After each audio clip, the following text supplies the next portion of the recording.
नमस्कार मित्रांनो, मी अमोल गर्जे तुम्हाला एक गंमतशीर विषय दाखवतो। ऐने गारगाव बोईसर ह्या महामार्गावरती ज्या रस्त्याचं जे काम आता सुरू आहे त्या रस्त्याच्या कामाच्या एका परिसरात मी उभा आहे।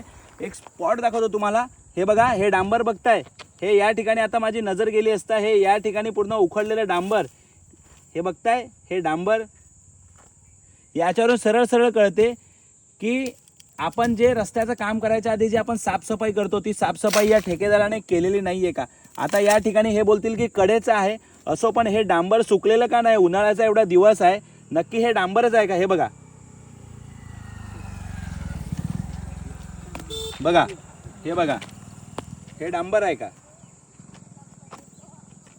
आता हे जर काढलं तर हा पूर्ण रस्ता उकरून निघेल। माझी PWDचे कार्यकारी अभियंता किणी साहेबांना विनंती आहे की आता साहेब आपण व आपला ठेकेदार बोलतील की यांनी कोपऱ्यावरचं काढलं। मला सांगा, या ठिकाणी हा जो रस्ता आहे, हा जो रस्ता जो तुम्ही बघताय, या ठिकाणाहून मोठे मोठे हायवा ST महामंडळाची बस जर एका मार्गे गेली आणि समोरून जर दुसरी जर बस आली किंवा एका मार्गे हायवा गेला समोरून जर दुसरा हायवा आला, तो कोपऱ्यामधून वाहन जाणार नाही का? दोन्ही वाहनाचे टायर, समजा एका वाहनाचा टायर या कोपऱ्यावरती आहे, तिथून येणाऱ्या वाहनाचा टायर कोपऱ्यावरती आहे, तर हे निघणार नाही का? जर आजची जर ही परिस्थिती असेल साहेब, तर उद्याचं काय? अरे हलतोय, हे बघा, हे बघा, हे बघा,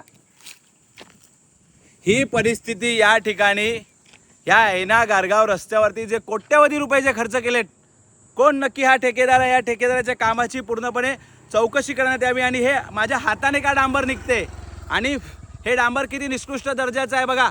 हाताला माझ्या डांबर पण लागत नाहीये बघा, हाताला माझ्या डांबर लागलं असतं की नाही? आता हे बोलतील की मधलं का नाही काढलं? अरे मधलं माणूस कसं काढणार? रस्ता कोपऱ्यावरून पण खचतो की नाही? पूर्वी देखील आपल्या भागामध्ये असे रस्ते कित्येक तरी ठेकेदाराने बनवण्यात आलेले आहेत, पण PWDचे अधिकारी हे घटनास्थळी का नाहीत? आता गारगावला रस्त्याचं काम सुरू आहे, त्या ठिकाणी JE सुद्धा नाहीये। धन्यवाद।